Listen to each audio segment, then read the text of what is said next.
Hello every one, Shiva blessings YouTube ചാനലിലേക്ക് എല്ലാവർക്കും സ്വാഗതം. അപ്പോൾ ഇന്ന് ഞാൻ നിങ്ങൾക്ക് ഒരു ടോപ്പിക്കിനെ കുറിച്ച് പറയാമെന്ന് വിചാരിച്ചു. Spirituality and dimension, different dimensions അതിനെക്കുറിച്ചൊരു ടോപ്പിക്കിനെ കുറിച്ച് പറയാമെന്ന് വിചാരിച്ചു. അപ്പം നമ്മുടെ കോൺഷ്യസ്നെസ് അല്ലെങ്കിൽ നമ്മുടെ ബോധാവസ്ഥയും അതുപോലെ തന്നെ ഡയമെൻഷൻസും തമ്മിലുള്ള ബന്ധം എന്താണ്, അതിനെക്കുറിച്ചാണ് പറയുന്നത് കേട്ടോ. അപ്പോൾ നമുക്ക് അറിയാം 10 or more ഡയമെൻഷൻസ് എക്സിസ്റ്റ് ചെയ്യുന്നുണ്ടെന്ന് നമ്മൾ പറയുന്നു. അപ്പോൾ അതിൽ 3D വരെയാണ് നമ്മുടെ ഒരു ബോധതലത്തിൽ നിന്ന് ചിന്തിക്കുമ്പോൾ നമുക്ക് അക്സെപ്റ്റ് ചെയ്യാൻ പറ്റുന്ന കാര്യങ്ങൾ. ബാക്കിയെല്ലാം അണ്ടർ റിസർച്ചിൽ ചെയ്തുകൊണ്ടിരിക്കുന്ന കാര്യങ്ങളാണ്. തെളിവുകൾ അങ്ങനെ വരുന്നില്ല. എങ്കിലും നമുക്ക് മനസ്സിലാവുന്ന രീതിയിൽ നമ്മൾ സ്പിരിച്വാലിറ്റിയിൽ കുറച്ചുകൂടെ നന്നായിട്ട് നിൽക്കുന്ന ആൾക്കാരെന്നുള്ള നിലയ്ക്ക് എന്താണ് ഓരോ ഡയമെൻഷൻസും എന്ന് നമ്മുടെ ഡയമെൻഷൻസും അതുപോലെ തന്നെ കോൺഷ്യസ്നെസ്സും തമ്മിലുള്ള, അതിൽ നമ്മുടെ ബോധാവസ്ഥയും തമ്മിലുള്ള ബന്ധം എന്താണെന്ന് നമുക്ക് നോക്കാം. എനിക്ക് പറയാൻ പറ്റുന്ന രീതിയിൽ മനസ്സിലാക്കി തരാമെന്നാണ് വിചാരിക്കുന്നത്. അപ്പം നിങ്ങൾക്ക് ഉപകാരപ്പെടുമെന്ന് വിചാരിക്കുന്നു കേട്ടോ. ഓക്കെ, അപ്പം ഞാൻ ഈ വീഡിയോയിൽ ഒരു 5 ഡയമെൻഷനെ കുറിച്ചേ പറയുന്നുള്ളൂ, 5D ലെവൽ വരെ. അപ്പം അതും നമ്മുടെ ബോധാവസ്ഥ അല്ലെങ്കിൽ കോൺഷ്യസ്നെസ്സും തമ്മിലുള്ള ബന്ധം എന്താണ്. അപ്പോൾ ഈ കോൺഷ്യസ്നെസ് ഡയറക്റ്റ്ലി നമ്മുടെ സ്പിരിച്വാലിറ്റി ആയിട്ട് കണക്റ്റഡ് ആണ് അല്ലേ. അപ്പോൾ ഫസ്റ്റ് ഡയമെൻഷൻ എന്ന് പറഞ്ഞാൽ എന്താണ്? ഫസ്റ്റ് ഡയമെൻഷൻ എന്ന് പറഞ്ഞിട്ടുണ്ടെങ്കിൽ നമ്മൾ ഇപ്പോൾ ഒരു ചലനാവസ്ഥ ഇല്ലാത്ത ഒരു വസ്തുവിനെ കുറിച്ച് ചിന്തിക്കുക.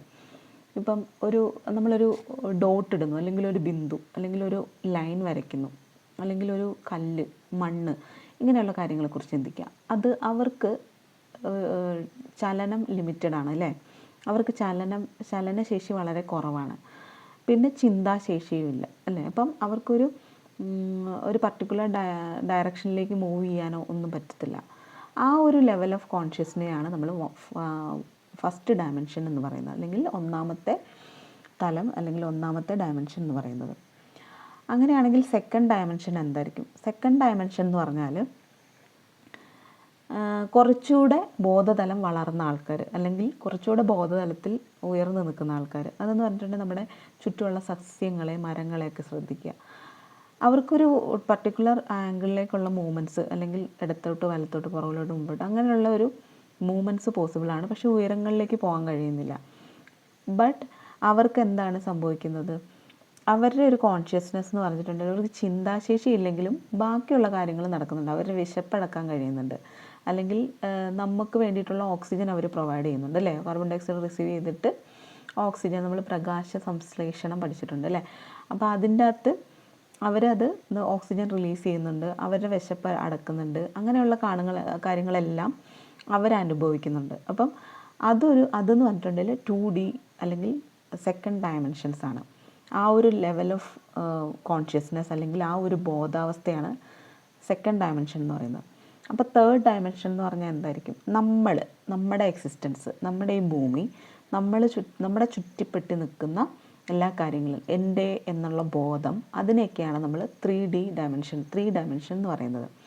ഇപ്പം നമ്മൾ ചിന്തിക്കുന്നത് ഞാൻ, ഈഗോ സെൻട്രിക് ആയിട്ട് നമ്മൾ ചിന്തിക്കുന്ന കാര്യങ്ങൾ, നമ്മൾ പാസ്റ്റിനെ കുറിച്ചും ഫ്യൂച്ചറിനെ കുറിച്ചും പ്രസൻറ്റിനെ കുറിച്ചൊക്കെ ഭയങ്കര ആയിട്ട് ക്യൂരിയസ് ആയിട്ടുള്ള ആൾക്കാരാണ്. അങ്ങനെ ചിന്തിക്കാൻ കഴിവുള്ള, അല്ലെങ്കിൽ 3D ലെവലിലേക്ക് മൂവ് ചെയ്യാൻ കഴിയുന്നത്, നമുക്ക് വലത്തോട്ട് ഇടത്തോട്ട് എങ്ങനെ വേണമെങ്കിലും മൂവ് ചെയ്യാം അല്ലേ, മുകളിലേക്ക് താഴോട്ട്, അങ്ങനെയുള്ള മൂവ്മെൻറ്റ്സ് പോസിബിൾ ആയിട്ടുള്ള ഒരു ലെവൽ ഓഫ് നമ്മുടെ കോൺഷ്യസ്നെസ്സിൻ്റെ, സാധാരണ മനുഷ്യരുടെ കോൺഷ്യസ്നെസ്സിനെയാണ് നമ്മൾ എന്ത് പറയുന്നത്?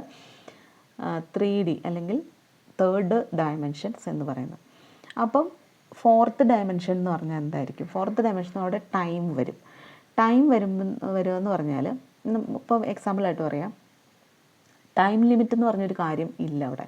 അതായത് നമ്മുടെ ബോധാവസ്ഥ, അതായത് നമ്മളിപ്പം സ്വപ്നം കാണുന്നത് ചിന്തിക്കുക, അല്ലെങ്കിൽ നമ്മുടെ ചിന്തകളെക്കുറിച്ച് ചിന്തിക്കുക. ഒരു സെക്കൻഡിൽ തന്നെ എത്രയോ ചിന്തകളാണ് നമ്മുടെ ബ്രെയിനിൽ കൂടെ പാസ് ചെയ്ത് പോകുന്നത്. അപ്പം ആ ഒരു ചിന്ത എന്ന് പറഞ്ഞാൽ ടൈം ലിമിറ്റ് വെച്ചിട്ടല്ല. അതായത് നമ്മളെ ടൈമിൻ്റെ റെസ്ട്രിക്ഷൻസ്, അങ്ങനത്തെ കാര്യങ്ങൾ ഈ ഒരു തലത്തിൽ വരുന്നില്ല. അതിനെയാണ് നമ്മൾ 4D കോൺഷ്യസ്നെസ് എന്ന് പറയുന്നത്. അതായത് നമ്മുടെ ചിന്തകൾ ടൈമിനേക്കാളും മുകളിലേക്ക് പോകുന്ന ഒരവസ്ഥ, അതിനെയാണ് നമ്മൾ 4D കോൺഷ്യസ്നെസ് എന്ന് പറയുന്നത്. അപ്പോൾ ഇതൊക്കെ ഒരു സ്പിരിച്വാലിറ്റിയുടെ ഒരു ഡിഫറെൻറ്റ് തലങ്ങളാണ് കേട്ടോ. പിന്നെ വരുന്നത് 5D ആണ്. 5D എന്ന് പറഞ്ഞിട്ടുണ്ടെങ്കിൽ ഏറ്റവും ഉയർന്ന തലമാണ്. അതായത് നമ്മുടെ അവബോധം അല്ലെങ്കിൽ നമ്മുടെ ബോധാവസ്ഥ കുറച്ചുകൂടെ ഉയർന്നു വരുന്ന തലത്തിനെയാണ് നമ്മൾ 5D കോൺഷ്യസ്നെസ് എന്ന് പറയുന്നത്. അവിടെ എന്ന് പറഞ്ഞിട്ടുണ്ടെങ്കിൽ ഈഗോസെൻട്രിക് അല്ല, അല്ലെങ്കിൽ ഈഗോസ് ഇല്ല. എൻ്റെത്, ഞാൻ, എൻ്റെത് മാത്രം, അങ്ങനത്തെ ഉള്ള ചിന്തകൾ അവിടെ ഇല്ല.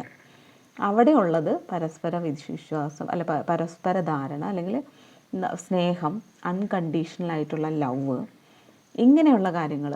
അല്ലെങ്കിൽ എല്ലാവരും ഒന്നാണ്, അല്ലെങ്കിൽ ഞാൻ തന്നെയാണ് അവൻ. അതായത് എന്നെ കാണുന്ന പോലെ തന്നെ ഞാൻ മറ്റുള്ളവരെ കാണുന്നു, എന്നെ സ്നേഹിക്കുന്ന പോലെ തന്നെ ഞാൻ മറ്റുള്ളവരെ സ്നേഹിക്കുന്നു. ആ ഒരു നമ്മുടെ ബോധാവസ്ഥയാണ് നമ്മൾ 5D കോൺഷ്യസ്നെസ് എന്ന് പറയുന്നത്. അതായത് ഏത് ഭാഗത്ത് ചെന്നാൽ, ഏത് ഭാഗത്തുകൂടെ നമ്മുടെ ചിന്തകളെയും നമ്മുടെ അതുപോലെ തന്നെ നമ്മുടെ കോൺഷ്യസ്നെസ് അത്രയും ഹൈ ലെവലിലേക്ക് വരുന്ന ചിന്തകൾ ഏറ്റവും ഉയർന്ന തലത്തിലേക്ക് വരുന്ന ആ ഒരു കോൺഷ്യസ്നെസ്സിനെയാണ് നമ്മൾ 5D കോൺഷ്യസ്നെസ് എന്ന് പറയുന്നത്. ഈ 5Dയിലാണ് നമ്മൾ 5Dയിലെത്തി 5Dയിൽ നമ്മുടെ കോൺഷ്യസ്നെസ് നിർത്തിക്കൊണ്ട് നമ്മൾ 3Dയിലെ കർമ്മങ്ങൾ ചെയ്യുക എന്നുള്ളതാണ് ശരിക്കും ഒരു മനുഷ്യജന്മത്തിൻ്റെ യഥാർത്ഥ ലക്ഷ്യം എന്ന് പറയുന്നത്. അപ്പം സ്പിരിച്വാലിറ്റിയിലേക്ക് പോകുന്ന ആൾക്കാർക്ക് ഈ ഒരു ടോപ്പിക്ക് കുറച്ചുകൂടെ മനസ്സിലാവുമെന്ന് വിചാരിക്കുന്നു. എനിക്ക് മനസ്സിലായ കാര്യങ്ങളാണ് ഞാനിവിടെ പറയുന്നത്. ഇതിലെന്തെങ്കിലും സജഷൻസ് ഉണ്ടെങ്കിൽ നിങ്ങൾക്ക് കമൻറ്റ് ചെയ്യാവുന്നതാണ് കേട്ടോ. അപ്പോൾ ചുരുക്കി പറഞ്ഞാൽ ഒന്നാമത്തെ ഡയമെൻഷൻ എന്ന് പറഞ്ഞിട്ടുണ്ടെങ്കിൽ വെറും ഒരു കല്ലിനെ ചിന്തിക്കുക, അതിൻ്റെ ഒരു ബോധാവസ്ഥയെ ആലോചിക്കുക. സെക്കൻഡ് ഡയമെൻഷൻ എന്ന് പറഞ്ഞിട്ടുണ്ടെങ്കിൽ നമ്മുടെ സസ്യജാനങ്ങളെ ആലോചിക്കുക, അവരുടെ കോൺഷ്യസ്നെസ്സിൽ അല്ലെങ്കിൽ അവരുടെ ബോധാവസ്ഥയെ ആലോചിക്കുക. തേർഡ് ഡയമെൻഷൻ എന്ന് പറഞ്ഞിട്ടുണ്ടെങ്കിൽ നമ്മളും നമ്മുടെ ചുറ്റപ്പെട്ട് നിൽക്കുന്ന എൻ്റെ അല്ലെങ്കിൽ ഞാൻ എന്ന ബോധത്തെ, അതിനെയാണ് നമ്മൾ 3D കോൺഷ്യസ്നെസ് എന്ന് പറയുന്നത്. 4D എന്ന് പറയുമ്പോൾ അവിടെ ടൈം വരുമ്പോൾ നമ്മുടെ ചിന്തകൾ, അതിനെയൊക്കെ ആലോചിക്കുക. നമ്മുടെ ചിന്തകൾ, സ്വപ്നങ്ങൾ, ഇങ്ങനെയുള്ള കാര്യങ്ങളൊക്കെ നമ്മുടെ ടൈം ലിമിറ്റ് വെച്ചിട്ട് ചെയ്യുന്ന കാര്യങ്ങളല്ല, അതിൻ്റെ അപ്പുറത്ത് നിൽക്കുന്ന കാര്യങ്ങളാണ്.